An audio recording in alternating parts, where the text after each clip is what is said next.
रियासती वजीर पोंगुलेटी श्रीनिवास रेड्डी ने बीआरएस वर्किंग प्रेसिडेंट केटीआर व एमएलए हरीश राव को चैलेंज करते हुए कहा कि वो उनके घर का सर्वे करवाते हुए अपनी पैमाइश करवा सकते हैं और अगर उनके मकान की कोई भी एक ईंट या मकान हिमायत सागर के एफटीएल या बफर जोन में पाया जाए तो वो हाइड्रा की टीम को फौरी तौर पर गिराने की हिदायत जारी करेंगे।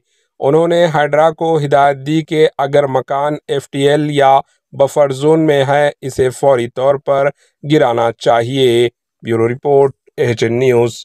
सागर बफर जोन లో ఉంది రెవెన్యూ మంత్రి ఇల్లు ఎట్లుంది అట్లుంది అని ఆనాటి ఎంఐయుడి మినిస్టర్ గారు వారి తొత్తులు ఇతరత్రా మాట్లాడుతున్నారు। నేను ఈ వేదిక ద్వారా ఒకటే ఛాలెంజ్ ఇస్తున్నాను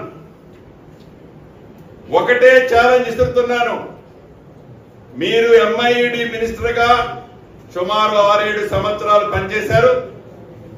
మీ బావ హరీష్ రావు గారు ఇరిగేషన్ మంత్రిగా 5 సంవత్సరాలు పైచిలకు పనిచేశారు। ఈ వేదిక మీద నుంచి హైడ్రా అధికారి రంగనాథ్ గారిని ఆదేశిస్తున్నాను,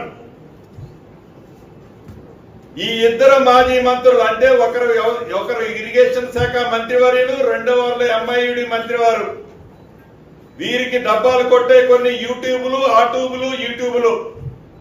వారికి సంబంధించిన సంస్థలు వ్యవస్థలు మీరు ఎంతమంది వస్తున్నారో అంతమందిని ఎంట పెట్టుకొని రంగనాథ్ గారు నేను ఇక్కడి నుంచి మిమ్మల్ని ఆదేశిస్తున్నాను, రేపు వెళ్తారా ఎల్లుండి వెళ్తారా వాళ్ళని ఒక కొత్త టేబు కొనుక్కొని రమ్మనండి। టేబు కొనుక్కొచ్చి నా ఇల్లు ఎఫ్టీఎల్ లో ఉన్న బఫర్ జోన్ లో ఉన్న చివరికి ఒక ఇటుక పెట్ట ఉన్న ఎమ్మటే పడగొట్టండి, ఇల్లు మొత్తం దాంట్లో ఉంటే ఇల్లు మొత్తం పడగొట్టండి। This is my challenge, Ponguleti challenge. HN news को लाइक करें, शेयर करें और सब्सक्राइब करना ना भूलें।